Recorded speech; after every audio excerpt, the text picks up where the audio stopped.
Frère Léonard, bonjour. Merci encore pour ce moment que vous nous accordez pour cet entretien qui sera sur les ministères. Nous voulons que vous puissiez nous parler en quelques mots sur les ministères parce que nous entendons beaucoup de choses. Nous lisons aussi dans les Saintes Écritures. Souvent, on fait référence à Éphésiens 4, 11 avec les pasteurs, les apôtres, prophètes, etc., que Dieu a donné à l'Église pour le perfectionnement. Et on voit aussi dans d'autres endroits des gens qui peuvent mettre leur nom et puis ministère derrière. Donc, nous voudrions, sur base des Saintes Écritures, que vous puissiez nous éclairer donc à propos des ministères, pour que nous puissions comprendre. Mais pour commencer, est-ce que vous pouvez nous dire qu'est-ce qu'un ministère? Quand on parle de ministère, qu'est-ce qu'on entend par ministère? Est-ce que le ministère, c'est attaché à une personne? Est-ce que c'est attaché à une église? Est-ce que c'est une œuvre? Donc, qu'est-ce qu'on peut entendre par ministère? Merci beaucoup. C'est vraiment une bonne question aussi, et qui est aussi importante d'une certaine manière ou d'une autre, parce que ça a à faire avec, en fait, la parole de Dieu, le royaume de Dieu, effectivement. Comme c'est une question qui est biblique, il est toujours important de pouvoir toujours se référer, en fait, aux Saintes Écritures. Dans les livres de Corinthiens, donc dans Corinthiens au chapitre 12, nous pouvons lire comme ceci.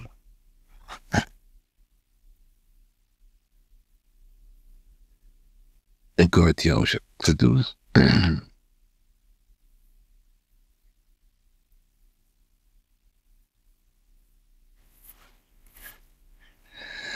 Nous lisons, c'est au verset, je dis comment ça va, verset, pour ce qui concerne le don spirituel. Je ne veux pas, frères, que vous soyez dans l'ignorance. Vous savez que lorsque vous étiez païens, vous vous laissiez entraîner vers les idoles muettes, c'est là que vous étiez conduits. C'est pourquoi je vous déclare que nul, s'il parle par l'Esprit de Dieu, ne dit Jésus est dans la terre, impossible. Et que nul ne peut dire que Jésus est Seigneur, si ce n'est donc par le Saint-Esprit. C'est vraiment merveilleux et important de pouvoir prêter toujours attention à la parole de Dieu, parce que c'est toujours dans les domaines spirituels. Et quand on dit qu'on veut servir Dieu, il faut qu'on puisse aussi comprendre, savoir qui est donc ce Dieu et qu'est-ce que c'est que veut dire servir Dieu, en fait. Et là, ici, il y a diversité de dons, mais le même Seigneur, même Esprit. Diversité de ministères, mais le même Seigneur. Diversité d'opérations, mais le même Dieu qui opère tout en tous. Or, à chacun est donné, donc à chacun, la manifestation de l'Esprit est donnée pour l'utilité commune. Alors, ici,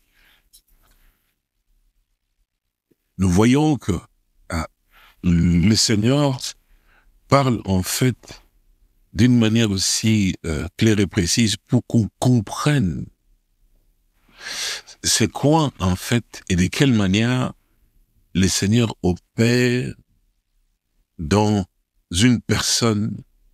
Parce que pour qu'une personne puisse arriver à pouvoir dire que bon, moi je vais servir le Seigneur, il faut que le Seigneur d'abord l'appelle et l'équipe encore davantage. Alors, il nous fait comprendre comment on fait. Lorsque lui, il prend une personne et que cette personne doit les servir, et il l'équipe de quelque chose, en fait, ce qu'on appelle des dons que Dieu dit. C'est pour ça que la Bible dit que dons et les appels sont donc répandus. Sans réponse, effectivement. Pourquoi? Parce que Dieu a eu à pouvoir déjà voir la personne et l'équiper, en fait, déjà. Parce que, vous savez, quand Dieu choisit un homme pour son service, pour qu'il les serve, effectivement, c'est pas que c'est le moment où cet homme-là vient de croire carrément que Dieu l'ait choisi pour la tâche. Non, c'est avant même que cet homme soit formé dans le ventre de sa mère. La preuve, c'est ce que nous lisons dans le livre de Jérémie au chapitre 1, donc Jérémie au chapitre 1. Voilà, donc dans Jérémie au chapitre 1, l'Écriture nous dit ceci, c'est le Seigneur. Voilà. Jérémie chapitre 1 nous dit ceci. Verset donc 4. La parole de l'Éternel me fut adressée en ces mots. Avant que je t'eusse formé dans le ventre de ta mère, je te connaissais, et avant que tu fusses sorti de son sein, je t'avais consacré, je t'avais établi prophète des nations. Donc, nous voyons que ce n'est pas, en fait, l'école biblique ou un rassemblement d'une assemblée quelque part qui confère des ministères ou des dons à quelqu'un. Et quand Dieu donne à cette personne, effectivement aussi, il donne donc, selon donc la capacité de réaliser ce que le Seigneur dit ici dans les livres des Éphésiens au chapitre 4, il te dit ceci. Éphésiens au chapitre 4. Nous lisons à partir du verset 1, il dit « Je vous exhorte donc, moi, les prisonniers dans le Seigneur, à marcher d'une manière digne de la vocation qui vous a été donc adressée. » L'appel. Vocation, ça veut dire appel. Ça vient du latin vocare. En toute humilité et douceur, avec patience, vous supportant les uns les autres avec charité. Déjà, quand quelqu'un est appelé, que ce soit un frère ou une sœur, effectivement, c'est nécessaire. Donc, il y a toujours les caractéristiques, ce qui est nécessaire, c'est toujours l'humilité, la douceur. Parce qu'on voit beaucoup d'orgueilleux, en fait. Et quand on est orgueilleux, on ne sert pas Dieu, en fait. Quand vous remarquez qu'il y a quelqu'un qui a vraiment beaucoup d'orgueil, c'est pas pour le seul unique, qui veut vraiment toujours la prétention d'être toujours lui-même le seul, c'est qu'il y a les diables dedans. C'est que Satan est à l'intérieur de la personne. Même s'il vous prend la Bible et tout ça, les démons sont à l'intérieur. Il a besoin de la délivrance. Parce qu'un orgueilleux ne peut pas servir Dieu. Et ça, c'est le Satan. Alors, il dit, vous efforçant de conserver l'unité de l'esprit par les liens de la paix. Et si vous apporte tout le temps des troubles, effectivement, aussi, par où moi je suis, mais ça, et partout il passe des troubles, effectivement, c'est un instrument qui sert Satan, jamais Dieu. Que ce soit un frère, que ce soit une sœur même de la communion, toujours quelqu'un qui apporte effectivement la division de ceci, la Bible en parle effectivement aussi. Beaucoup de ceux qui disent nous avons un ministère, leur travail c'est de détruire en fait les églises des gens et apporter effectivement des divisions et des problèmes effectivement, toujours avec des problèmes. Et ça, ce n'est pas de Dieu. Alors il dit, il y a un seul corps, un seul esprit, comme aussi vous avez été appelés à une seule espérance par votre vocation. Il y a un seul Seigneur, une seule foi, un seul baptême, un seul Dieu et Père de tous, qui est au-dessus de tous et parmi tous et en tous, effectivement seul. Alors, mais à chacun de nous, écoutez maintenant verset 7, à chacun de nous, la grâce a été donnée selon la mesure du don de Christ. C'est pour ça que dans 1 Corinthiens chapitre 12, il nous fait savoir quelque chose qui est important pour nous.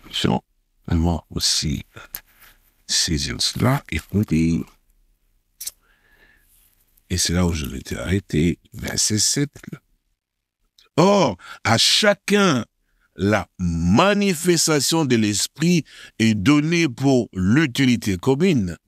En effet, à l'un est donné par l'esprit, pas par les hommes, une parole de sagesse, à un autre, une parole de connaissance, selon le même esprit, à un autre, la foi, par le même esprit, à un autre le don de guérison, par le même esprit, à un autre le don d'opérer des miracles, à un autre la prophétie, à un autre le discernement d'esprit, à un autre la diversité des langues, à un autre la traduction des langues. Un seul et même esprit opère toutes ces choses, les distribuant à chacun en particulier comme il le veut. Alors, et je voudrais aussi, je reviendrai là-dessus effectivement aussi, d'abord pour comprendre effectivement comment cela s'opère en fait dans tout un chacun. C'est pourquoi que je disais, même lors de la conférence, Dieu n'a pas établi des perroquets en fait. Quand Dieu opère, donne un don à quelqu'un, c'est que ce don-là doit fonctionner à la personne en fonction de ce que Dieu a donné comme capacité à cette personne pour faire cela. Donc, ne faisons pas tout. C'est pour ça que vous voulez que j'ai dit que je venais un peu, j'étais plus loin pour que vous puissiez voir ce que je venais pouvoir vous dire. C'est pour ça que ici, on nous dit ici, là, verset 27, il dit, toujours dans Corinthiens 12, verset 27, il dit, vous êtes le corps de Christ et vous êtes ses membres chacun pour sa part. Et Dieu a établi dans l'Église, premièrement, des apôtres, secondement, des prophètes, troisièmement, des docteurs, ensuite, ceux qui ont le don des miracles, puis ceux qui ont le don des guérisons, de secourir, de gouverner, de parler diverses langues. Maintenant, la question est celle-ci. Tous sont-ils apôtres? Tous sont-ils prophètes? Tous sont-ils docteurs? Tous ont-ils les dons des miracles? Tous ont-ils les dons de guérison? Tous parlent-ils en langue? Tous interprètent-ils? En fait, on nous pose cette question pour que nous puissions comprendre que, mais tous ne peuvent pas faire la même chose. C'est pour ça que il est parlé ici du corps de Christ. Les doigts, et ceci, et cela, ainsi. Chaque membre a sa fonction dans le corps, en fait, parce que un ministère qui vient de Dieu, il doit opérer dans le corps, il ne doit pas opérer en dehors du corps. S'il vient de Dieu, il doit opérer dans le corps. Donc, si il n'est pas de Dieu, c'est en dehors du corps. Mais quand on est à l'intérieur du corps, c'est que Dieu nous a placés pour que nous puissions opérer dans ce corps. C'est ça à quoi ça sert, effectivement. C'est tellement. Donc, pour l'utilité commune, ce que la Bible nous fait savoir. Donc, on ne rentre pas pour voir maintenant comment ça s'engager. C'est pour ça qu'on voit le problème. Moi, je vais toujours être pasteur. Je vais toujours être pasteur. Donc, est-ce que dans le corps, il n'y a seulement que l'œil? Non, il y a aussi les pieds. C'est-à-dire que chaque organe, effectivement, a sa fonction. Les pieds, les doigts, les mains, les sourcils, et ceci et cela. Mais quand c'est placé à sa juste place, donc, Dieu lui a doté de quelque chose de particulier en fonction de ce qu'il est. L'œil, il doit fonctionner pas la même chose que les pieds, par exemple. Les pieds, quand ils marchent, effectivement, mais l'œil ne marche pas. Donc, c'est les pieds qui permettent de voir faire les mouvements. Mais tout ça fonctionne pour que le corps entier puisse faire un mouvement ainsi. Donc, c'est ça, en fait, la place de ce qu'on appelle les ministères. C'est avec une fonction. Et ces fonctions a aussi des capacités qu'il y a. C'est-à-dire que l'œil, par exemple, il a sa fonction de pouvoir voir. Mais c'est que Dieu a équipé l'œil. Il a donc dans l'œil, il y a la rétine et tout ça, mais que les doigts ne peuvent pas voir. Non, maintenant, le doigt aussi, il opère. Mais qu'est-ce qui est la fonction de quelle est la fonction du doigt? Mais la fonction du doigt, c'est de pouvoir agripper effectivement des choses. Alors, qu'est-ce que le Seigneur, qu'est-ce que Dieu a doté comme don dans ces doigts, effectivement? Mais il a doté effectivement aussi des muscles, des tendons qui peuvent se plier comme ça, qui peuvent se redresser d'une certaine manière ou d'une autre. Mais l'œil n'a pas le même tendon qu'il y a ici. C'est pour ça que dans le ministère, il y a diversité aussi des dons que Dieu a placés. C'est un don aussi, un don pour le corps. Mais chacun doit arriver à pouvoir opérer. Quand c'est Dieu qui donne un ministère, il donne aussi un don, ça fonctionne effectivement avec les ministères qu'il y a. Donc on peut résumer un ministère en le définissant comme une fonction. Bien sûr. On peut dire un ministère égale fonction. Fonction. Maintenant, quel est le lien, parce que vous venez aussi d'en parler, entre donc cette fonction et les dons que Dieu donne? Comment on peut faire donc le lien entre le don et le ministère? Merci. Alors, je vais te donner un exemple tout à l'heure. Dis l'œil, par exemple. L'œil qu'il y a ici. Donc, sa fonction, c'est pas de quoi faire, de permettre qu'on puisse arriver à pouvoir voir. Et aussi, le doigt, par exemple, le doigt ici, c'est pour quand même permettre de pouvoir gripper. Quelque chose, effectivement, de tenir la chose, comme le pouce que j'ai ici. L'œil, il ne peut pas tenir, en fait, le livre. Mais l'œil, lui, sa fonction de pouvoir, il va pouvoir permettre que je vois. Mais pour qu'il puisse maintenant me permettre de voir avec cette fonction-là, il faut qu'il y ait un don à l'intérieur, quelque chose que Dieu a doté, effectivement, à cet œil qui est à l'intérieur. Il y a donc la rétine, effectivement aussi les autres cellules qui sont à l'intérieur, qui ne sont pas dans les doigts. C'est ça, en fait, le don qui sont attribués, effectivement, à la fonction. Par exemple, ici, mon pouce ici, donc sa destination, c'est de pouvoir, il va pouvoir me permettre de pouvoir maintenant tenir les livres. Mais pour qu'il tienne les livres, il n'a pas besoin de voir la rétine. Il a besoin d'avoir quelque chose de particulier. Quel est le don que Dieu lui a donné, effectivement? Eh bien, c'est avoir, là, à l'intérieur, concernant les cartilages, c'est cela, le muscle pour se plier, pour sortir, effectivement, aussi. Donc, c'est cela qui lui permet de pouvoir agir dans cette fonction-là. Donc, voilà. Donc, les dons et le ministère, c'est ensemble, en fait, donc, un ministère a un don que Dieu lui a donné, effectivement, pour opérer, pour agir, effectivement, dans ça. C'est pour ça qu'on a pu voir, effectivement, aussi la différence ici. Quand l'apôtre Paul me dit, mais tous ceux, et elle a donné les dons à chacun. Maintenant, il parle d'un ministère, il dit, mais est-ce que tous sont-ils apôtres? Tous sont-ils de liaison? Donc, ça dit que chacun d'eux, Dieu donne quelque chose en fonction de ce qu'il a comme, c'est pour ça qu'on voit. Par exemple, prenons un exemple, un prophète. Qu'est-ce qu'il a? Il a les dons de vision. Il a les dons de prophétie, effectivement, aussi pour prophétiser, il dit ainsi par l'Éternel. Mais ça, un pasteur n'a pas ça. Ça, un évangile n'a pas ça. Même s'ils ont, mais un petit dégât, mais un prophète, donc il est équipé. Et puis on voit d'abord que dans ce que nous venons de lire, Dieu a appelé Jérémie pour qu'il soit prophète des nations. En tant que prophète, effectivement, Dieu l'a équipé avec des dons comme la vision et Lazare. Comme la prophétie et Lazare. C'est ça qui fait effectivement qu'on voit que c'est un prophète, parce qu'il fonctionne avec les dons qu'il a. Alors, pour qu'on comprenne bien, donc, le ministère, ça veut dire fonction. Et donc, il y a les ministères qu'on lit dans les Saintes Écritures, il y a les apôtres, prophètes, pasteurs, docteurs, évangélistes, c'est des fonctions. Maintenant, les dons, c'est les opérations. Les opérations, il n'y a pas une opération d'apôtre, il n'y a pas un don qui s'appelle apôtre ou prophète. Donc, voilà comment on reconnaît que tel don dans telle personne pousse à cette fonction. Mais ça, c'est quand même quelque chose de merveilleux que tu veux poser la question, en fait. Alors, quand on parle, en fait, d'un apôtre, par exemple, ou un prophète, ou un pasteur, ou un évangéliste, ou un docteur, c'est maintenant la manière dont ce qui s'appelle comme fonction, ça s'opère, en fait. Je reviens encore pour être un peu plus concret. Quand tu me regardes, j'ai l'œil. Comment on reconnaît l'œil? Moi, je suis l'œil. Moi, je suis un apôtre. Comment on reconnaît l'œil? On reconnaît l'œil par son fonctionnement. C'est doigt, c'est peut dire, moi, ici, moi, je suis l'œil. Moi, je suis l'œil. Le doigt ou la main dit, moi, je suis l'œil. Il dit, mais alors, si toi, tu es l'œil, il faut qu'on sache, qu'on te voit fonctionner comme un œil fonctionne. Si j'ai dit que moi, je suis un apôtre, on doit aussi voir, mais comment un apôtre fonctionne. Le ministère d'apôtre, par exemple, c'est pour ça que c'est premièrement des apôtres. Un apôtre, son ministère à lui, c'est quoi?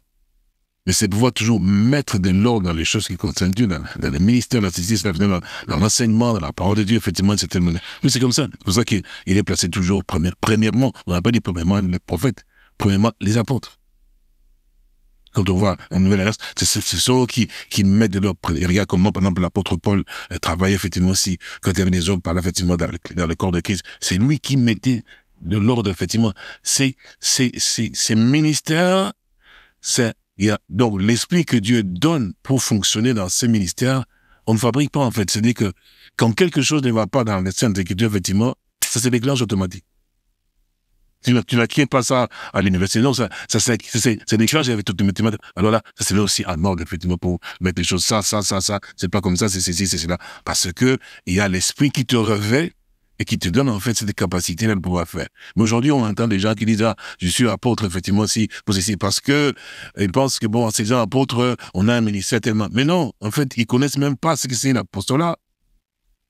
Parce que on est né avec cela, parce que Dieu a y avoir travaillé dans votre intérieur pour ouvrir des canaux qui, effectivement, que ça doit fonctionner. C'est-à-dire que il te place quelque chose qui, quand c'est quelque chose d'erroné, ça travaille, en fait, ça commence à pouvoir agir en votre intérieur, quelque chose ne va pas.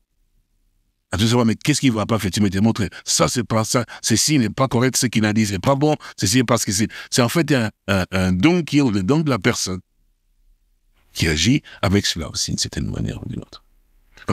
Il y a des gens, aujourd'hui surtout, je vais donner un exemple. Et c'est que je dis, c'est que nous sommes des pasteurs. Pasteurs. Vous savez qu'un pasteur, c'est en fait celui qui a un don qui fonctionne à lui, comme qui prend soin des brebis et s'occuper, se tracasser effectivement aussi pour ce qui concerne les brebis, ainsi de suite. C'est-à-dire que c'est quelqu'un qui est vraiment au petit soin du peuple, du troupeau, en fait, que Dieu lui a confié. Mais tous ceux qu'on appelle aujourd'hui des pasteurs, mais ils n'ont pas ces ministères-là. Non. Les gens se donnent que la preuve, c'est qu'ils sont les pasteurs. La première des choses qu'ils cherchent, effectivement, c'est seulement les dîmes.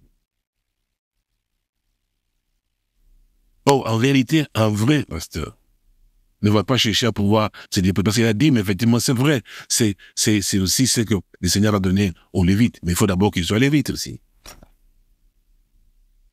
Un vrai pasteur, son souci à lui d'abord, c'est d'abord de prendre soin des brebis, de pouvoir effectivement, pouvoir aux besoins. C'est celui qui doit assister effectivement cette maintenant. Mais regarde, en plus de cela, ce qu'on appelle les pasteurs aujourd'hui, ce n'est pas le pasteur dans les saints, c'est le ministère effectivement dans les saints écrits comme dans Ephésiens chapitre 4, verset 11, effectivement aussi. Le fivefold ministry, donc. Et c'est pas le pasteur là. C'est en fait des gens qui ont été élus dans les églises, qu'on peut considérer comme étant des anciens dans une église locale, mais qui ont pris les titres de pasteur. Donc, ils se comportent comme on dit les pasteurs dans les ministères. Non, ce sont des anciens. On a eu à pouvoir classer, effectivement, et ces gens-là, parce que ils ont simplement rempli des conditions. Et c'est là aussi que je voulais revenir aussi. Donc, ils n'ont pas de don, effectivement, pour opérer comme pasteur. Donc, ils n'ont pas le ministère. Ils n'ont pas le ministère pastoral. Ils n'ont pas le ministère pastoral. Ce sont des anciens. D'abord, regardez très bien, je vais vous montrer, moi aussi, ce qu'il y a aussi dans les Saintes Écritures, comme dans les livres, les titres, par exemple.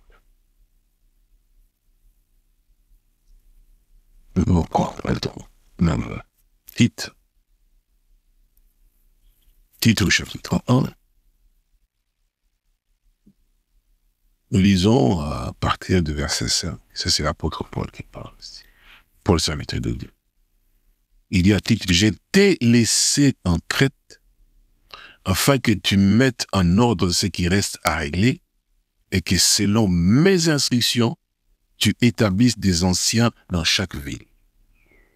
Si s'y trouve quelque homme irréprochable, mari d'une seule femme, ayant des enfants fidèles, qui ne soit ni accusé de débauche ni rebelle, car il faut que l'évêque, dont l'ancien, soit irréprochable comme économe de Dieu, et qu'il ne soit ni arrogant, ni colère, ni adonné au vin, ni violent, ni porté à un gain déshonnête, mais qu'il soit hospitalier, ami des gens de bien, modéré, juste, saint, tempérant, attaché à la vraie parole, telle qu'elle a été enseignée, afin d'être capable d'exhorter selon la sainte doctrine et de réfuter les contradicteurs.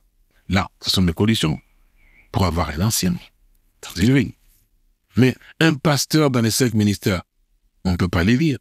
Il n'a pas pouvoir remplir toutes ces conditions ici, parce qu'il est né avec déjà un ministère, un don que Dieu lui a donné.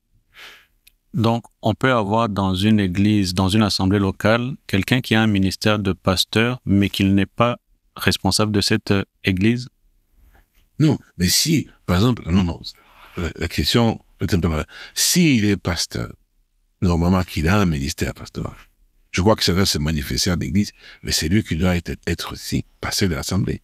Mais si, dans l'assemblée, effectivement, il n'y a pas celui qu'on appelle évidemment un pasteur, quelqu'un qui a un ministère pastoral, et qui a quelqu'un, comme on a donné ici, et dans ce qui montre qu'il était vraiment écouté, parce que d'abord, il faut d'abord comprendre, c'est ce qu'aujourd'hui, les gens perdent de vue, et il y a la folie dans la tête des gens, l'orgueil, Satan est vraiment en train de détruire encore les gens.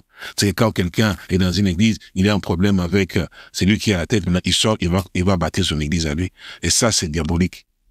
Ça, c'est satanique, en fait. C'est l'esprit satanique. Ils peuvent se dire, ah, Dieu m'a mis à cœur. Non, Dieu n'est pas dans les désordres, en fait. Lorsque on est dans une église locale, comment ça s'opère? La plupart du temps, c'est que, on te voit bien ici, c'est que c'est toujours le mystère apostolique qui est tellement si important. Parce que c'est celui-là qui va de pays en pays et qui, quand les cœurs sont touchés, donc il établit donc des assemblées dans différents endroits. C'est comme le cas de l'apôtre Paul. Il est parti jusqu'en Crète, effectivement, et là il a porté la parole, et les gens ont cru. C'est lui qui est à la base de cela. Maintenant, qu'est-ce qu'il fait? Il appelle maintenant Tite, effectivement. Il dit, mais je te laisse là-bas parce qu'il était avec lui. Je te laisse là-bas maintenant pour que tu mettes en ordre. Maintenant que tu établisses, pas qu'on élise, hein, parce que maintenant les erreurs, maintenant on va faire l'élection. C'est pas biblique. Mais que tu établisses la personne que tu auras vu qu'il remplit telle condition, tu parles avec lui. Tu vois que s'il croit à la parole de Dieu, effectivement, qu'il reste là pour maintenant encourager les autres. Donc c'est toujours les apôtres qui, par leur ministère, effectivement, les églises commencent à pouvoir maintenant aussi prendre fort. Mais aujourd'hui, c'est des ordres que tout un chacun sort maintenant. Ah, moi, je me suis senti d'abord, je commence à pouvoir chanter. Alléluia, amen. Et puis, venez, j'assemble les gens. Et puis, l'église commence, maintenant, je suis ainsi de suite. Non. C'est pas la manière de dire. C'est pour dire que ces gens-là, ils peuvent pas dire le pasteur, mais ils portent le pasteur, le titre de mercenaire qu'on a pour avoir maintenant, tout celui qui a la tête de l'assemblée, il est pasteur. Oh, ce sont des anciens. Nous allons y arriver un peu après, pour ce qui concerne justement l'ordre dans l'église, pour savoir aussi comment ces ministères, s'ils sont présents dans une église locale, comment ils peuvent agir. Nous allons y arriver petit à petit. Là, nous étions encore sur la définition donc du ministère pour comprendre. Nous avons compris qu'un ministère, donc, c'est une fonction. Et une question, est-ce que quelqu'un peut avoir plusieurs ministères? Une personne peut avoir plusieurs ministères? C'est une bonne question. Non, quand Dieu appelle une personne, il donne un ministère. On voit bien qu'effectivement, quand il a appelé, comme Jérémie par exemple, bon, il a dit, j'étais établi comme prophète des nations. Donc, il doit agir effectivement aussi en tant que prophète des nations. Alors, on peut pas accumuler les 5 ministères dans une personne d'une certaine manière ou d'une autre. Mais seulement, il faut maintenant comprendre ce que le Seigneur, notre Dieu, fait. C'est-à-dire que quand il donne, par exemple, un ministère apostolique, n'oubliez pas, ces ministères apostoliques, quand on voit avec un ministère comme, par exemple, le prophète, il y a des similitudes, en fait. Un apôtre, il a des visions. Un apôtre, il a donc la parole de Dieu. Mais il n'est pas la personne qui est toujours là pour pouvoir inciter le Seigneur, effectivement. C'est-à-dire qu'il peut opérer, comme par exemple, le prophète a toujours des visions, effectivement, dans son fonction. L'apôtre aussi. Cela peut se manifester. Parce que ça se manifeste effectivement aussi dans son histoire. Mais c'est pas parce que ça se manifeste comme ça qu'il est prophète. Donc, on peut trouver tous ces éléments aussi dans... Regarde, il y a aussi une autre chose. C'est cela qu'on doit comprendre. C'est-à-dire que tous ces ministères, en fait, se complètent les unes les autres. C'est-à-dire que, comme c'est le même esprit qui opère là-dedans, il peut faire en sorte que celui-ci puisse arriver à pouvoir aussi jouer le rôle même d'un évangéliste, un apôtre. Tu comprends? C'est-à-dire que c'est pas que il est devenu comme ça, mais en fait, il y a cette action qui peut se manifester dans certaines circonstances quand Dieu veut, il va pouvoir faire cela. Mais c'est pas que la personne est comme cela, mais le Seigneur peut arriver à pouvoir agir, pouvoir l'utiliser comme cela, et il le fait. Mais sa fonction principale, effectivement, on revient, c'est d'être apôtre, sa fonction d'être aussi un prophète. Je donne un exemple, effectivement, aussi, quand on parle, en fait, de Frère Branham, par exemple. Le Seigneur lui a dit, fais l'œuvre d'un évangéliste. Ça ne veut pas dire qu'il était évangéliste. Lui, il s'est braqué, effectivement, aussi, à pouvoir, Branham, évangélique, c'est ce qu'il a eu à pouvoir faire. On lui a dit, fais l'œuvre d'un évangéliste. Il n'était pas appelé pour être un évangéliste. Mais ça, après, maintenant, comme maintenant, il a eu à pouvoir maintenant atteindre un âge aussi avancé, c'est que les branhamistes ne comprennent pas de confusion. Fait, on se dit, mais les branhamistes, ce sont du démon. Enfin, c'est du démon. Mais après, maintenant, il dit, maintenant, voilà maintenant la fonction, parce que quand tu seras vieux, la fonction que tu as là, tu arrives à pouvoir jouer. C'est ça, en fait, effectivement, aussi. C'est comme ça qu'il a eu à pouvoir maintenant prophétiser, enfin, c'est même quand il était petit aussi, mais vous dites, mais ça peut une dimension beaucoup plus tard. Donc, de fonction que Dieu a pouvoir faire. Mais cela aussi démontre, effectivement, que c'est que beaucoup de gens ne comprennent pas que on ne doit pas, en fait, les considérer comme étant les prophètes de l'Ancien Testament. Enfin, je saute un peu là pour que... Les prophètes de l'Ancien Testament, ils sont nés avec l'ainsi par l'Éternel. C'est pour ça que ce qu'ils ont eu à pouvoir, effectivement, prophétiser et annoncer, effectivement, c'est écrit dans la Bible. C'est la raison pour laquelle on ne peut pas comparer Frère Branham. Dieu a pouvoir faire quelque chose de particulier parce que il n'y a aucun prophète dans l'Ancien Testament auquel Dieu a dit, fais l'œuvre d'eux. Tous, ils sont nés comme ça, avec ces ministères. Mais dans la Nouvelle Alliance, effectivement aussi aujourd'hui. Donc le Seigneur va y pouvoir montrer la différence. C'est pour ça que beaucoup de croyants ou de soi-disant prédicateurs, ils ne comprennent pas en fait. C'est pour ça que je lui ai dit, mais vous n'avez pas toujours apprécié. Frère Branham m'a dit, revenez donc à la Bible. Parce que la Bible, c'est l'absolu, en fait. Donc c'est pour montrer, effectivement, comment est-ce que Dieu, comme dans les Saintes Écritures, nous avons dit dans la Nouvelle Alliance, effectivement, comment il opère, en fait. Il peut arriver à pouvoir donner la sélection de ça, mais tu n'es pas dans cela. Mais tu es comme ceci. Merci. Vous avez dit tout à l'heure, en faisant référence à Jérémie, que Dieu, les dons, on les acquiert pas dans des académies ou à l'école, mais nous naissons avec. Comment arriver maintenant à savoir quel ministère donc on a? Pour que peut-être on puisse comprendre plus facilement, on va prendre un cas concret en vous prenant comme exemple. Quel est votre ministère? Et comment est-ce que vous avez su que c'est ce ministère que vous avez? Ça, c'est vraiment une bonne question que tu me poses. D'abord, par l'appel, la manière dont Dieu appelle. Le ministère apostolique, en fait, que Dieu donne à quelqu'un, il y a des conditions. Parce qu'un apôtre, c'est un envoyé de Dieu. Pour que tu sois un envoyé de quelqu'un, il faut quand même que tu aies vu cette personne qui t'est parlé. Tu pars avec son message pour aller. J'ai été envoyé par exemple, comme le président de la République, par exemple. J'ai été, donc, avec le président, je suis son ministre. Donc, si on peut prendre la relation, donc, ministre, je jure, ma fonction, c'est ministre. Dans mon gouvernement, dans le gouvernement où je suis. Donc, mon président, en tant que ministre, m'a envoyé avec ce message ici pour vous dire. Donc, j'étais avec lui, je suis dans son cabinet, je suis donné, donc je parlais avec lui. Alors maintenant, je suis parti, donc il m'envoie. Il y a cette mission. C'est la même chose aussi avec les seigneurs. Tu remarques très bien que tous ceux qui ont été appelés comme apôtres, Pierre, Jean et tout ça, voilà, donc tout cela, ils ont vu les seigneurs. Le Seigneur les a parlé, effectivement. Et quand on voit aussi, c'est pour ça que les gens ont été appelés apôtres, dont les envoyés des seigneurs. Prenons l'exemple de l'apôtre Paul. Qu'est-ce qui s'est passé pour qu'il soit appelé apôtre? Le Seigneur lui a apparu le chemin d'Amas. Donc il a vu le Seigneur lui a parlé effectivement aussi. Et il l'a envoyé.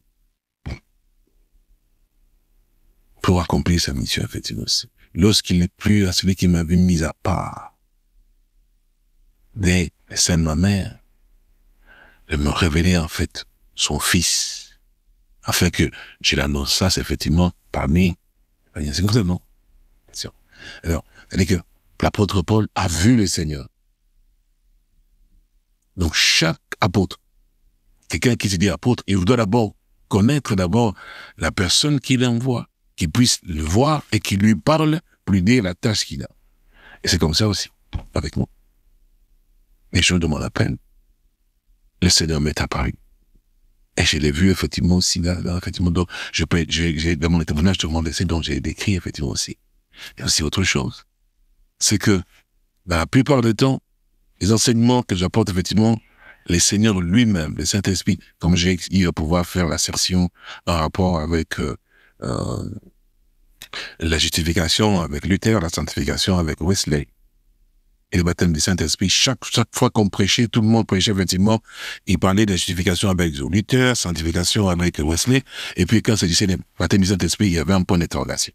On passait seulement comme ça. Un jour, j'étais donc entré ici, puis j'ai médité, et puis, ouf, la présence du Seigneur vient, et quand il vient, je m'incline toujours la tête comme ça, et je m'abaisse, parce qu'on sent l'autorité prendre.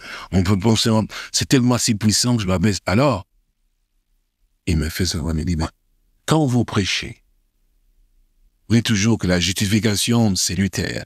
La sanctification, c'est John Wesley. Puis vous arrivez au baptême du Saint-Esprit, c'est un point d'interrogation. Donc Dieu a utilisé simplement un homme pour la justification, et puis un homme pour la sanctification, et le baptême du Saint-Esprit, boum, il n'y a plus rien.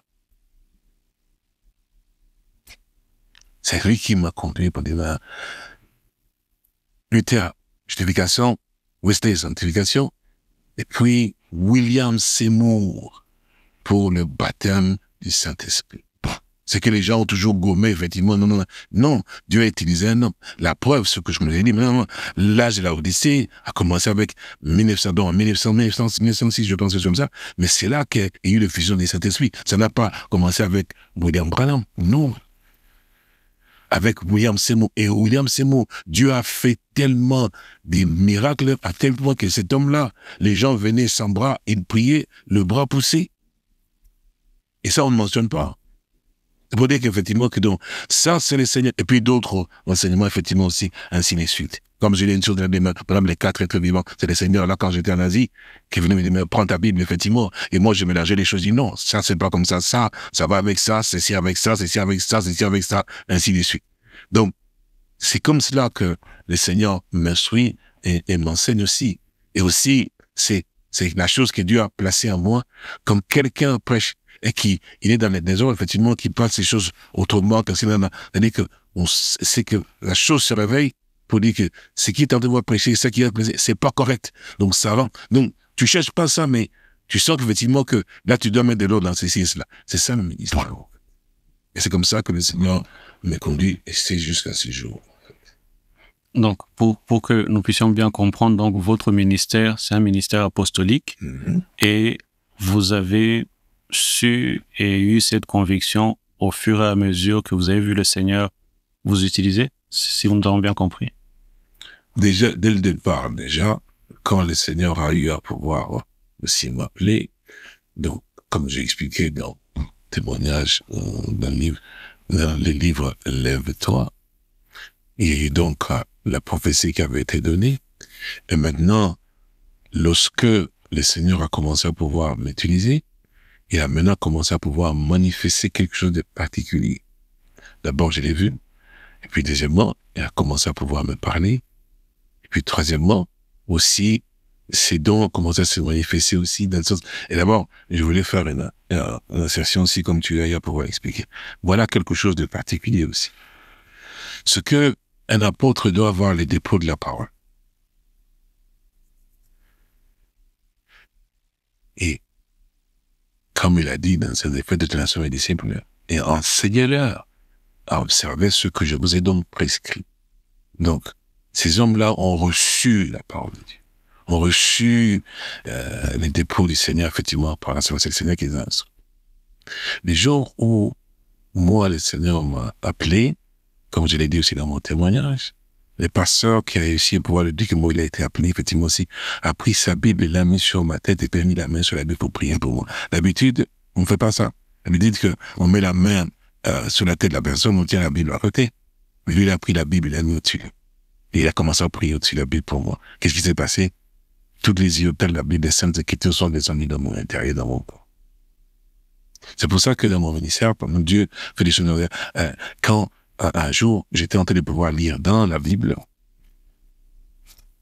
et je lisais dans le livre de Matthieu au chapitre 13, je pense que c'est cela. Non, pas Matthieu, c'était dans Job, en fait. Et c'était cette version, je pense, la roi. Oh, je vais te grâce. Je vais voir parce que après, désolé, on va corriger cela. C'est bon. Bon, lui. C'est cela aussi. Voilà. Et vous, je vais me montrer quelque chose. Oui.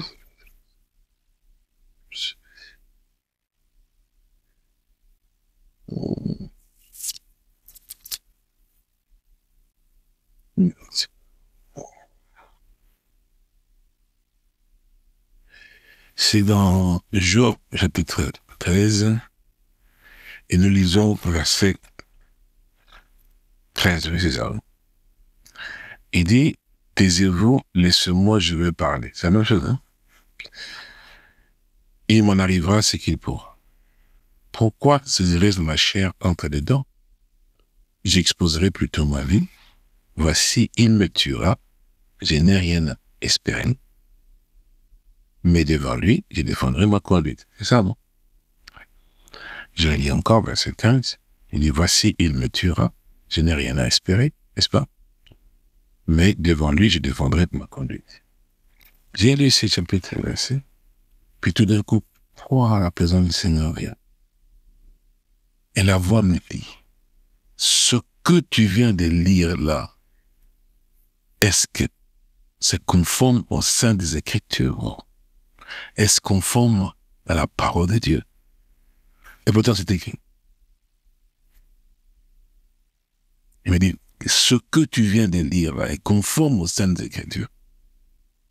Quelque chose me dit, mais non, Seigneur, c'est pas conforme au sein des Écritures, ce qui est écrit là. Parce qu'un fils de Dieu ne pourra jamais dire, voici, il me tuera, je n'ai rien à espérer. Et il dira, voici, il me tuera, j'espérerai toujours. Paf, puis la voix partie. Je me suis regardé, je dis, Seigneur, et tu m'as posé la question, mais qu'est-ce que je répondu, correct ou pas, mon Dieu d'amour, c'est pas possible, qu'est-ce que je viens de dire? Mais pourtant, c'est écrit. Plus rien comme voix. Il dit, Dieu d'abord, je vais quand même chercher à pouvoir trouver, voir aussi une autre version pour voir à peu près.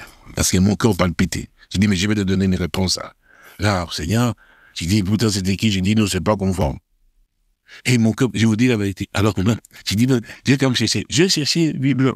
Ça, c'est la Bible d'Arc. Voilà, l'autre, ici, probablement. Parce que c'est ici. J'ai couru, je regardais. Je crois qu'on va lire un peu ici, dans notre version de la Bible, ici.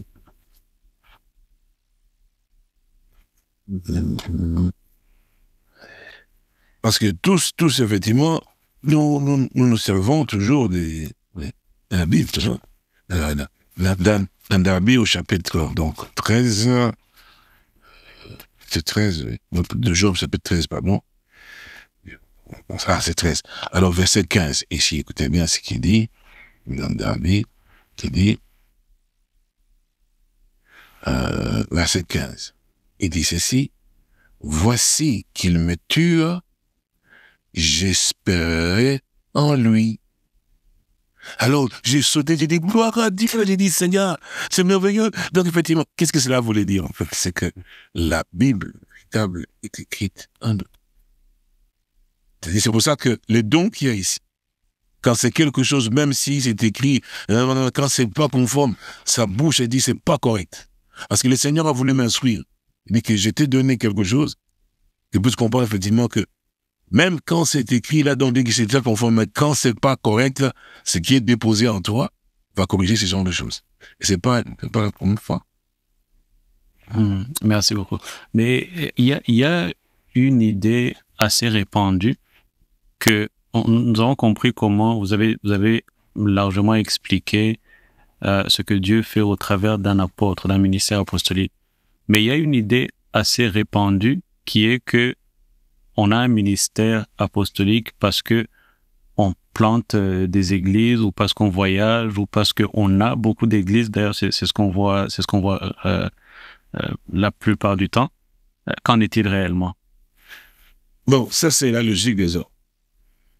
Voyez-vous, c'est ça qui est trop charnel, en fait. Aujourd'hui, n'importe qui aujourd'hui, par exemple, si quelqu'un qui a de l'argent, il peut aussi, mais c'est vrai, il peut aller, mais c'est comme les catholiques ont toujours fait, hein. Ils arrivent dans une ville, effectivement, ils trouvent un terrain, ils achètent le terrain, et puis ils commencent à battre les tam-tams. Si c'est en Afrique, on bat les tam-tams, on avait déjà des villages pour leur donner un peu de poulet, tout ça, des huiles de palme. Et puis bon, ben, on en a fait des membres, mais c'est vrai. Mais c'est ce que j'ai, c'est ce qui se passe au Canada même aujourd'hui. Il y a un jeune homme dont je connais bien, qui était un footballeur, il dit, bon, maintenant, Dieu, on l'a formé là-bas au Canada, puis il y a un groupe de Canadiens, ils ont des moyens, ils les prennent, ils l'ont envoyé en Zambie. Les amis là-bas pour qu'ils soient, ils sont même passés à la télévision, ils sont dans un coin, ils ont acheté des huiles de palme. Mais ici, c'est là pour envoyer, venez, et paf, boum, voici dans l'église, et on doit porter la parole de Dieu. Et les caméras sont là pour le filmer, effectivement, aussi. Et c'est ça qu'on appelle les révolutionnaires. Parce qu'ils veulent copier, effectivement, ça c'est la tactique de Satan, en fait. De pouvoir vraiment copier. C'est pas le fait que tu vas pouvoir implanter là-bas, gloire à Dieu, je suis apôtre, non. N'importe qui peut arriver à pouvoir les faire peut-être d'une manière, puis Satan les fait parfaitement. Non. Les ministères apostoliques ne fonctionnent pas comme ça. C'est comme je vous l'ai expliqué tout à l'heure. C'est-à-dire que, par exemple, je voudrais vous donner un exemple. Pour que vous puissiez voir comment est-ce que le Seigneur fonctionne là-bas. Je l'ai donné ce témoignage-là aussi. Comme Dieu m'a appelé, moi, j'ai un téléphone, dans la plupart de tous les pays, c'est presque tous les pays, le nord des pays, je n'ai jamais eu à pouvoir appeler pour dire, voilà, je suis apôtre de Dieu, invitez-moi pour que je vienne dans votre pays, pour pouvoir maintenant servir Dieu, pour vraiment être... Non. Chaque fois, c'est quoi? C'est que le Seigneur touche toujours le cœur de quelqu'un dans un pays que moi, je ne connais pas. C'est ça. Je vous ai donné dans la conférence aussi l'exemple de témoignage effectivement d'Haïti. Haïti, moi, je n'avais jamais été en Haïti, je connaissais une personne en Haïti. Mais quand les églises là-bas se rassemblaient, disaient, mais nous prions, mais il n'y a rien de Dieu qui se passe vraiment de nous, effectivement. Il y a un passage comme ça. Donc, Milo, donc c'est Milo, et puis avec les autres, il dit, mais c'est pas possible, ça ne bouge pas chez nous, on ne voit pas l'action de Dieu.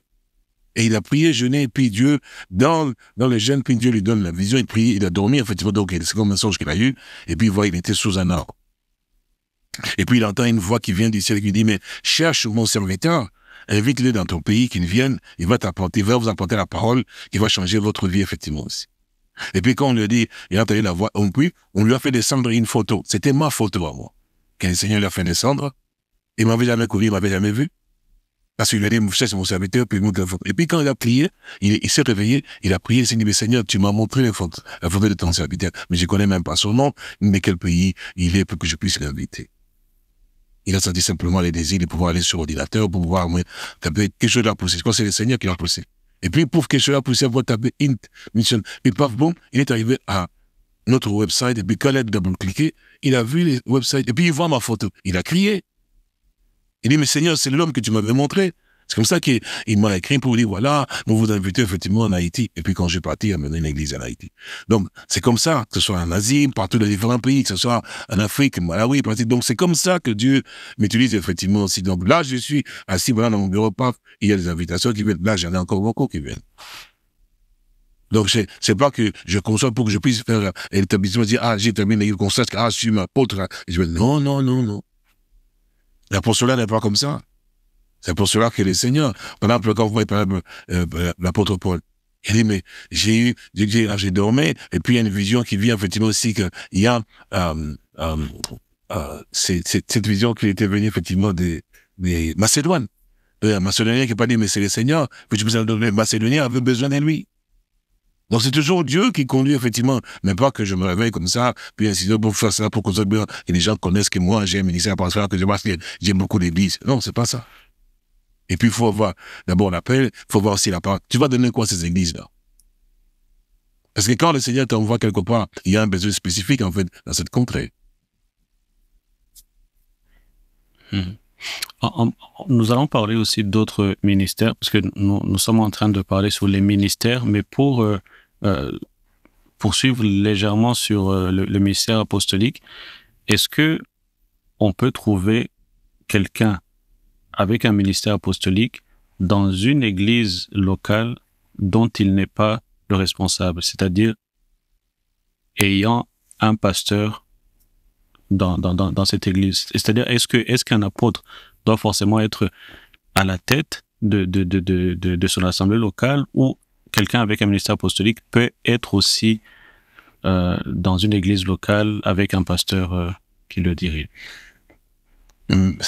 C'est quelque chose qui peut être possible dans ce sens que si cette église-là, dans laquelle la personne dont se trouve, a été donc une église aussi qu'un apôtre, donc on voyait que le Seigneur a eu à pouvoir utiliser, et qu'en partant dans ce pays-là, il a prêché la parole de Dieu, et que les gens ont cru. Quand on parle d'une véritable église locale, on parle de fabrication, mais que le Seigneur va y avoir, et que bon, on retombe dans l'état de titre qui a été envoyé donc à Crète pour voir. Donc c'est-à-dire qu'il a établi un ancien.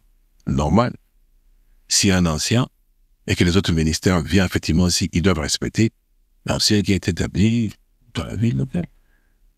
Il travaille seulement en collaboration.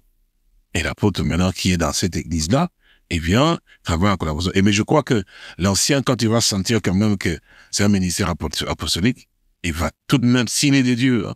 Il va tout de même sentir effectivement que, en tout cas, quand je donne la place pour pouvoir prêcher, on sent que il y a quelque chose. Alors on doit quand même, j'ai quand même donné la place pour qu'il conduise, et moi aussi j'en ai besoin effectivement aussi. Mais il va pas s'imposer, il dit non, moi, je suis apôtre, je suis dans l'église, maintenant je peux venir passer. Non. Non, non, non. Je crois qu'il y a, comme on a entendu, l'humilité et la douceur, effectivement aussi, n'est-ce pas? Que Dieu nous a donné. D'accord. Et en parlant des autres ministères, parce que les Saintes Écritures nous parlent donc des apôtres, des prophètes, des docteurs, des pasteurs, des évangélistes. Et quelle est la différence entre tous ces ministères et comment est-ce qu'ils se manifestent? Parce que nous voyons souvent que on appelle tout le monde pasteur. Donc, quelle est la différence alors qu'on peut faire entre ces ministères? Non, je l'ai expliqué tout à l'heure, en fait. Le pasteur, en fait, quelqu'un qui a un ministère pastoral, et c'est lui qui a, en fait, la charge de brebis. Il a cette charge, ça ne veut pas dire que, bon, bah, les bâtiments, je m'assieds du haut de la chair et tout ça, effectivement. Bon, non, non, non, en fait, il a un souci toujours profond de prendre soin, de pouvoir effectivement aussi être là. C'est quelqu'un que les âmes ont toujours besoin de pouvoir venir lui déposer des problèmes, des situations, ainsi de suite, effectivement. Et qu'il a aussi la capacité de vouloir se mettre à l'écoute et de les assister, de les suivre, effectivement aussi, de prendre soin de, tant dans les domaines matériels et spirituels. Il ne doit pas se mettre là comme si c'était un roi qu'on doit lui apporter simplement et cirer les chaussures. Lui aussi, il doit arriver à pouvoir prendre soin des brebis. Ce que le Seigneur notre Sauveur a toujours eu. Donc, cet homme-là, on voit les caractéristiques, en fait, qu'il il porte, en fait, la charge des brebis, effectivement, aussi, et il en prend soin d'une manière ou d'une autre, effectivement, aussi. Donc, ça, son travail, c'est de pouvoir toujours ramener, quand il est donc dans son fonction, c'est que ramener les gens toujours à pouvoir s'accrocher au Seigneur, et surtout que les garder dans l'unité, en fait. Il doit jamais faire le favoritisme pour celui-ci, pour celui-là, effectivement, s'il est suite. C'est-à-dire que il doit pas amener, en fait, aussi les divisions parmi les hommes. Donc, il doit avoir ces caractéristiques, effectivement, aussi. Mais avoir aussi, surtout, la parole du Seigneur pour donner, effectivement, au peuple, en fait. C'est pour ça qu'il est berger, qu'il a un peu pour cela. Et qu'en est-il des docteurs et des évangélistes? Parce que vous nous avez parlé des apôtres et des prophètes, vous venez de nous parler de pasteurs. Qu'en est-il des docteurs et des évangélistes? Les évangélistes, en fait, un évangéliste, c'est quelqu'un qui a dans son intérieur profond le pouvoir, effectivement, partir aussi dans différents endroits. C'est pour ça que j'ai expliqué tout à l'heure au début. J'ai dit que l'apôtre peut faire aussi, en fait, une œuvre comme l'évangile, mais qui est un peu similaire de certaine manière, mais pas vraiment similaire. Parce que lui, l'évangéliste, il doit bien prêcher les saluts, croyez au Seigneur, c'est cela, accrochez-vous à la parole de Dieu. Mais lui, il vient, il met de l'ordre, effectivement, il apporte l'enseignement pour que l'église se tienne, en fait. Et ça, l'évangéliste ne l'a pas. Donc, c'est ça, en fait, que on doit arriver à pouvoir comprendre la manière dont... Alors, le docteur, lui, c'est un peu, je dis bien, un tout petit peu comme l'apôtre. Le docteur, il apporte aussi l'enseignement, mais il ne veut pas, en fait, de l'ordre dans l'église, effectivement, comme l'apôtre le fait. Parce qu'en fait, dans tous les lieux où se trouve, en fait, ce qu'on appelle le corps de Christ, quand il faut de l'ordre qui doit être mis, je veux dire de l'ordre, en fait, dans l'enseignement, la manière dont tu dois avoir l'application des choses, effectivement, concernant l'œuvre de Dieu, ainsi de suite. Donc, c'est toujours, en fait, les ministères apostoliques, parce que Dieu leur a donné, en fait, un œil tellement aussi puissant. C'est pour ça que tu vois, dans la Sainte Écriture, ce n'est pas un docteur qui est allé mettre de l'ordre dans les églises, effectivement, qui est allé, c'est plutôt l'apôtre. Donc, l'apôtre Paul, il le fait effectivement ainsi de suite. Donc, le docteur, il aussi apporte effectivement les enseignements et les lumières. Il y a aussi une partie aussi de l'évangélisme, effectivement, aussi dans le docteur, de certaine manière ou d'une autre. Mais ces ministères, donc, comme je dis, depuis le début, ça se complète, en fait, d'une certaine manière. Que ce soit l'apôtre, soit le prophète, que ce soit aussi le pasteur, et parce que, prenons par exemple l'exemple aussi, donc on sait que l'apôtre Jean, qu'on appelle l'apôtre de l'amour, a été aussi le pasteur de l'église d'Éphèse. Donc il a eu à pouvoir, effectivement, jouer ce rôle. C'est-à-dire que ça se complète, effectivement, de certaine manière, mais on sait que la fonction principale originale de cette personne est ceci, par l'action qu'il pose, en fait, d'une certaine manière. Donc par là, avec cet exemple que vous venez de donner, donc quelqu'un avec un ministère apostolique ou un ministère de prophète ou évangéliste peut occuper une charge pastorale dans une église locale. Oui, il peut indépendamment de son ministère. Bien sûr, effectivement, il peut arriver à pouvoir. Et si vraiment il a un ministère vraiment de Dieu, mais ça va être bénéfique, en fait, pour lui. Mais, bien qu'il peut occuper cette fonction, mais son ministère principal va toujours se manifester par rapport à la tâche qu'il occupe, en fait, pastoral d'une certaine manière ou d'une autre. C'est toujours un ministère apostolique, en fait. D'accord. Et si nous regardons dans une grande... Oui, pour aussi, pardon. Pour aussi voir comment les compléments, comment se complètent. Ces ministères-là, que ce soit l'apôtre, le prophète et le pasteur, donc le pasteur, donc, dans ce ministère, l'évangéliste, effectivement, les docteurs, ne sont pas liés à une église locale. Eux, ils peuvent arriver à pouvoir, parce que leur ministère pour le corps de Christ. Donc, ils peuvent se déplacer dans les fonds. Aller là-bas, ils ont prêché, effectivement, puis reviennent en fait, mais ils doivent toujours avoir quand même une église locale quelque part. L'apôtre, c'est différent aussi. C'est-à-dire que l'apôtre, c'est sa fonction, en fait, de pouvoir vraiment parcourir partout et établir des ministères, enfin, des églises locales, effectivement, aussi. Donc, quoi que je me fais comprendre. C'est-à-dire qu'on retrouve, en fait, quelque chose de l'un dans l'un comme dans l'autre, effectivement, jusqu'à un certain degré.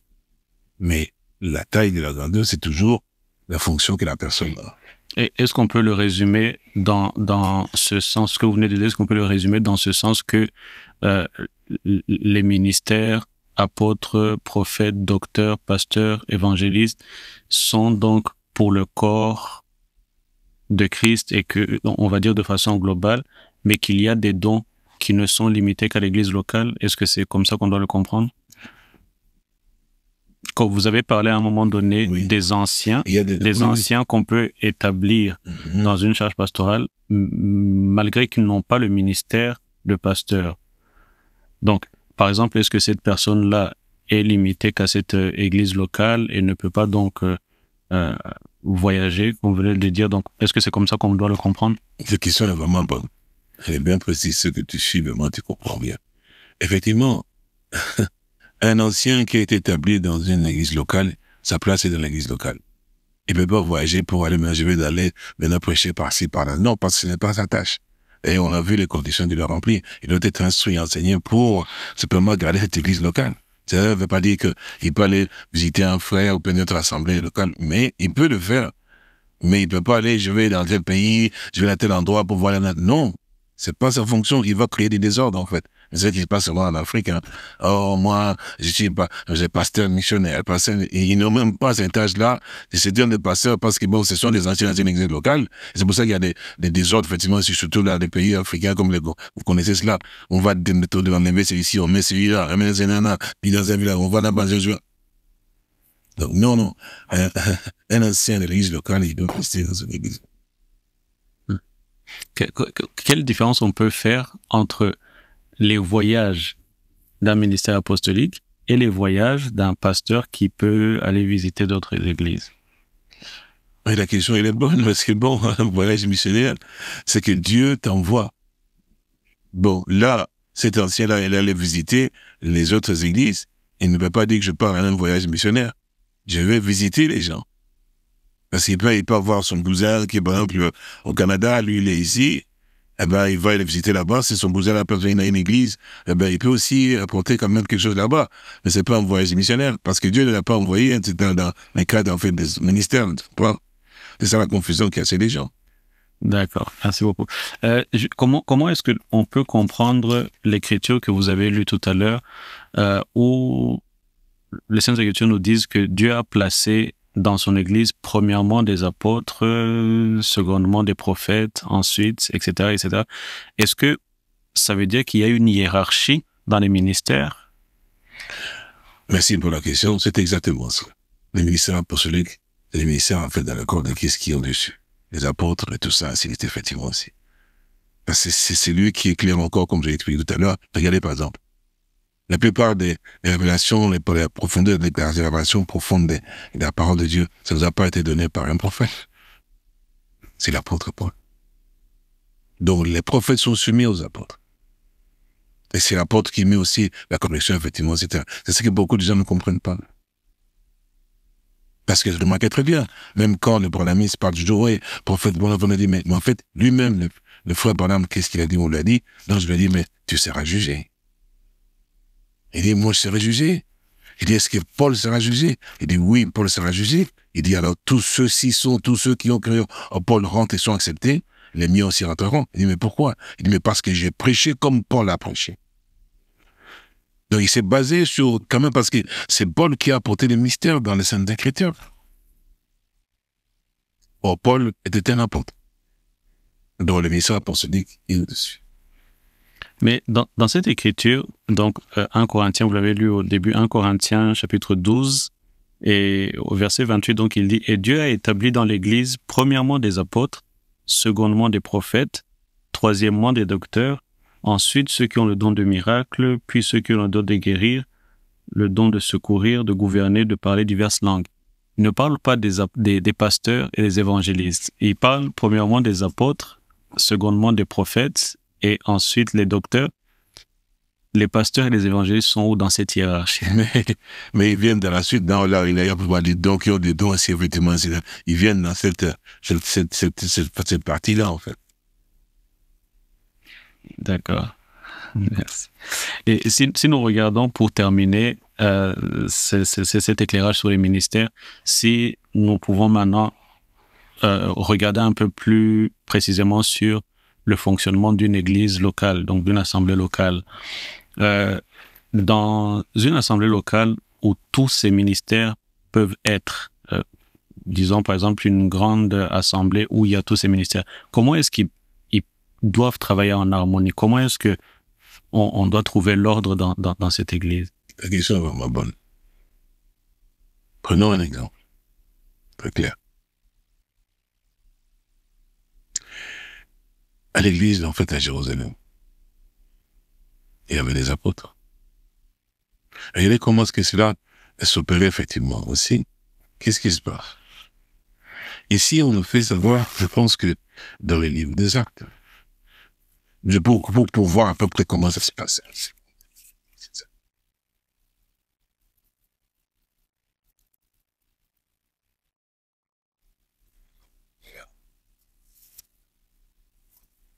pense que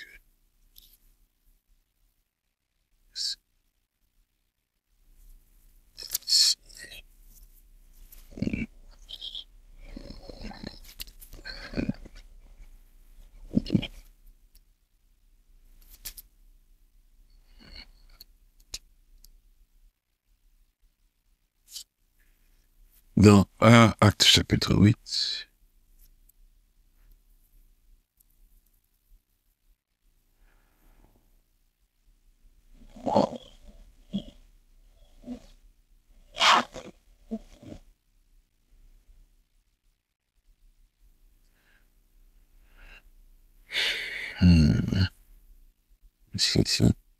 voilà. À partir du verset 8, verset 1. Saul avait donc approuvé le meurtre d'Étienne. Il y eut ce jour-là une grande persécution contre l'église de Jérusalem, et tous, excepté les apôtres, se dispersèrent dans les contrées de la Judée et de la Samarie. Des hommes purs ensevelirent Étienne et le pleurèrent à grand bruit. Saul, de son côté, ravageait l'église, pénétrant dans les maisons, il en arrachait hommes et femmes, et il les faisait jeter en prison. Ceux qui avaient été dispersés allaient de lieu en lieu, annonçant la bonne nouvelle de la parole. Philippe, ayant descendu dans la ville de Samarie, il prêcha donc le Christ. La foule tout entière était attentive à ce que disait Philippe lorsqu'elles apprirent, virent les miracles qu'il faisait. Car les esprits impurs sortirent de plusieurs démoniaques en poussant des grands cris, et beaucoup de paralytiques et de boiteux furent donc guéris. Et il y eut une grande joie dans cette ville. Il y avait auparavant dans la ville un homme nommé Simon qui se donnait pour un personnage important, exerçait la magie et provoquait l'étonnement du peuple de la Samarie. Tous, depuis les plus petits jusqu'aux plus grands, l'écoutaient attentivement et disaient: celui-ci est la puissance des dieux. C'est lui qui s'appelle donc la Grande. Il écoutait attentivement parce qu'il les avait longtemps étonnés avec ses actes de magie. Mais quand il eut cru à Philippe, qui leur annonçait la bonne nouvelle du royaume de Dieu et du nom de Jésus-Christ, hommes et femmes se firent baptiser. Simon lui-même crut, et après avoir été baptisé, il ne quittait plus Philippe, et il voyait avec étonnement les miracles et les prodiges qui s'y opéraient. Les apôtres qui étaient à Jérusalem, ayant appris que Samarie avait reçu donc la parole de Dieu, ils envoyèrent Pierre et Jean. Ceux-ci, arrivés chez les Samaritains, prièrent pour eux afin qu'ils reçussent le Saint-Esprit, car ils n'étaient encore descendus sur aucun d'eux, ils avaient seulement été baptisés au nom du Seigneur Jésus. Alors, Pierre et Jean leur imposèrent la main, ils reçurent donc le Saint-Esprit. Donc tu vois quand même que là, on ne veut pas que Philippe était descendu. Donc, Philippe était quand même de nom, puisque comme regardez, qu'on voit comme le Seigneur l'a utilisé même pour, il lui a parlé, pour aller voir les nuques éthiopiens, vous connaissez Philippe. Il est donc parti. Il a fait ce qu'il fallait faire, effectivement aussi. Mais il y avait une tâche, en fait, que lui, il s'est rendu compte que lui ne peut pas le faire. Il fallait que il y ait une capacité de ceux-là, les gens que le Seigneur nous a donnés, qui sont là, qui ont cette capacité dans ce voilà. En fait, quand on est de Dieu, on a un ministère de Dieu, même si on peut mettre 200, 300, le Saint-Esprit, en fait, met toujours de l'ordre, en fait. Prenons l'exemple aussi qu'on peut voir, le jour de la Pentecôte. Ils étaient 120, les apôtres étaient là, effectivement, aussi. Mais quand il fallait maintenant parler, tous ne sont pas précipités pour dire, moi, je peux parler maintenant, je vais commencer. Non. C'est Pierre qui s'éleva. Et tous se sont tus. Quand Pierre s'élevait, commençait à parler. Il n'y avait pas de combat. Pour quelle raison? Ces jours-là, c'est le jour de la Pentecôte. Et les gens maintenant croyaient, maintenant, devaient croire maintenant il va pouvoir expérimenter les choses de Dieu parce qu'ils ont vu quelque chose de particulier. Parce que c'est la même chose que les gens ont posé la question, mais homme frère, que ferons-nous? Ils ont posé la question. Or, nous savons que le Seigneur avait dit à Pierre, tu es Pierre. Sur cette pierre, j'ai bâti mon église. C'est-à-dire que sur la révélation que tu veux soir, je donnerai donc les clés du royaume des cieux. Ce que tu verras sur la terre, ça a dit. C'était à Pierre, ce n'était pas à Jean. Alors le jour-là, ces gens-là qui sont venus, ils devaient entrer dans le royaume. La clé n'était pas donnée à Jean, n'était pas donnée à Frère Philippe, non, c'était à Pierre. C'est pour ça que, quand la chose est passée, le Saint-Esprit a poussé Pierre.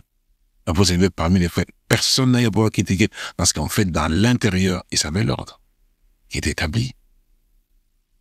Donc, même si on est sans veut quelque part, mais il y a quand même cet ordre-là, c'est que Dieu a donné, en fait, dans les tâches et les ministères. Voilà pourquoi il y a les jeunes aussi, tout le monde dit, moi je vais faire, pourquoi toujours aujourd'hui? Mais non, c'est pas lui.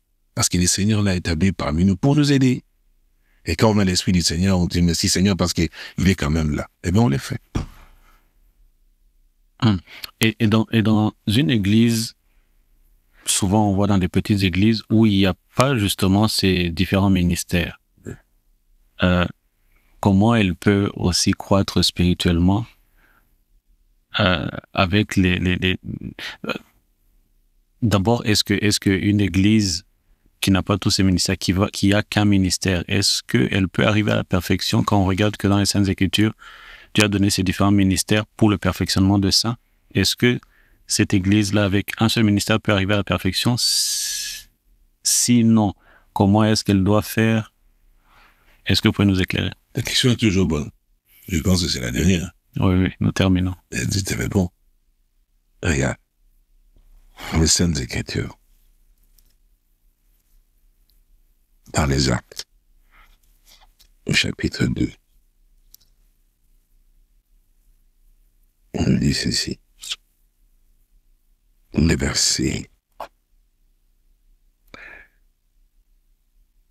41.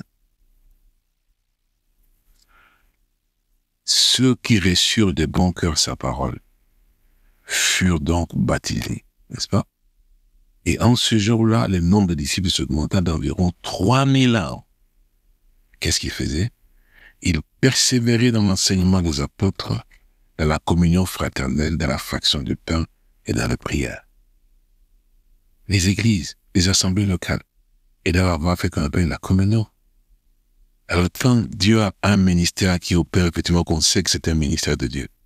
Mais c'était ce ministère, les portes doivent être ouvertes quand même pour régulièrement pouvoir visiter ici et là. On l'invite, on sait si cela. C'est ça l'humilité qu'on vient de voir tout à l'heure dans la Sainte Écriture.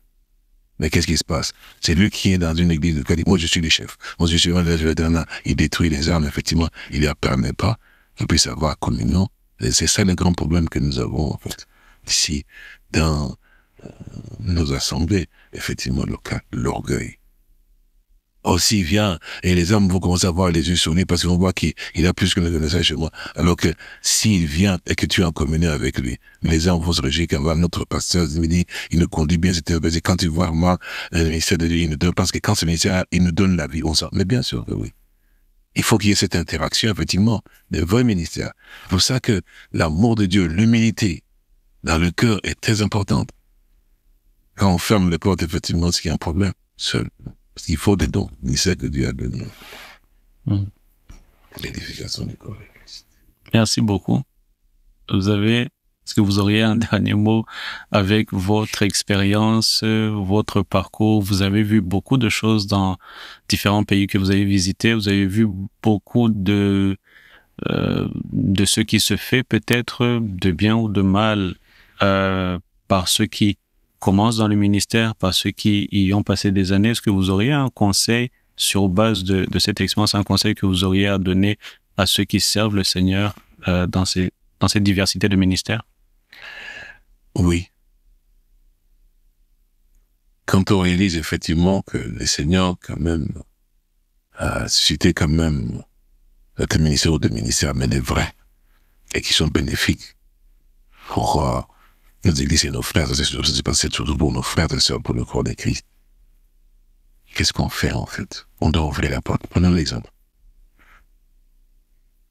Qu'est-ce que l'apôtre Paul a fait quand il est arrivé à Milet? Il a envoyé en fait un message pour faire venir en fait les anciens.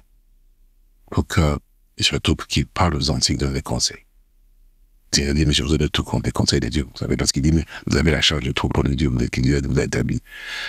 Quand par exemple, on organise ce qu'on appelle des rencontres des prédicateurs. C'est pour en fait permettre qu'il y ait une communion et que les prédicateurs apprennent. Quand ils ont des erreurs, ils savent pas comment faire, effectivement, ils posent des questions à ceux qui ont l'expérience dans le ministère. à ce que Dieu va pouvoir établir, effectivement, aussi pour les aider. D'abord, ils reconnaissent, en fait, ces personnes. Mais qu'est-ce qui se passe aujourd'hui quand on a fait la conférence aujourd'hui?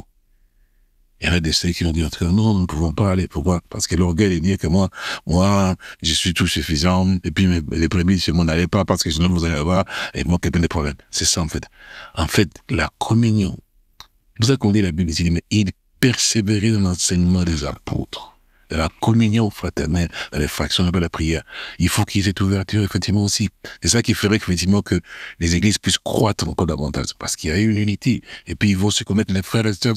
C'est pour ça, quand on lance quelque chose, effectivement, qui est commun et qui est bénéfique pour le peuple de Dieu, eh bien, on doit se donner la main pour qu'elle va pouvoir le faire. C'est comme ça que ça se passe. On voit que les apôtres étaient toujours ensemble. Et s'ils va dans la communion, visitant les frères, visitant les sœurs, effectivement, s'ils nous assemblaient, finalement, on va ramener ce qu'ils puissent avoir, la même parole, le même enseignement, l'unité pour combattre qui ça? L'adversaire. Mais maintenant, on sait tellement Satan nous a vraiment bien lavé dans son beurre, là, qu'on commence à voir que les frères, c'est mon adversaire. Les frères, c'est mon adversaire. Alors que lui se cache derrière le véritable adversaire qui détruit mon frère, c'est lui. Si nous sommes unis, nous combattrons les diables, nous les ferons sortir. Et nos frères et sœurs, qui sont ceux qui détruisent en fait le peuple? Ce sont les prédicateurs, les soi-disant prédicateurs. Leur orgueil, tout ça, je veux pas, il est gars, effectivement, cloîtré quelque part. Donc on a besoin de... Merci beaucoup. Merci pour le temps que vous nous avez accordé. Est-ce que vous nous permettez de revenir une autre fois? Mais avec beaucoup de joie. Merci beaucoup. C'est que Dieu te bénisse pour cette initiative, pour aussi les désirs que tu as eu dans ton cœur. Je crois que c'est le Seigneur qui t'a mis là, qui te bénisse richement et qui te fortifie. Et tous ceux qui auront l'occasion de pouvoir écouter donc cette vidéo, qui puissent arriver à pouvoir vraiment savoir que le plus important, et ce monde de tout, c'est Jésus-Christ notre Seigneur dans leur cœur. Qu'on puisse prêcher le Seigneur, qu'on parle du Seigneur. Si vos pasteurs sont toujours, Frère Branham m'a dit, en tout cas, faites-leur savoir que ça, c'est parce que le Seigneur a apposé. Quand vous me mettez Frère Branham, vous mettez Frère Branham dans mon cœur, vous enlevez mon Jésus dans mon cœur. Parce que le Seigneur Jésus-Christ est à la porte aujourd'hui. On les a chassés dans son église. Donc les prédicateurs l'ont chassé, ils veulent mettre quelqu'un d'autre. Mais c'est pas, mais c'est les diables en fait qui chassent. Et aujourd'hui, que les prédicateurs comprennent, et vous aussi, qui nous suivez toujours, effectivement, il faut comprendre que ton salut dépend du Seigneur Jésus-Christ. C'est celui que on doit adorer, servir et aimer, et surtout écouter son nom tout le temps, dans chaque prédication, dans chaque réunion. L'absolu, la Bible. Toi revient à la Bible, à la parole de Dieu avec l'Esprit du Seigneur, et c'est par là que tu vas voir effectivement aussi atteindre aussi la perfection, effectivement, ainsi de suite. Que le Seigneur vous bénisse et vous soutienne. Si Dieu permet, vous pourrez avoir l'occasion. Je serai toujours heureux de pouvoir répondre aux questions. Merci beaucoup. Au revoir, mon frère. Au revoir.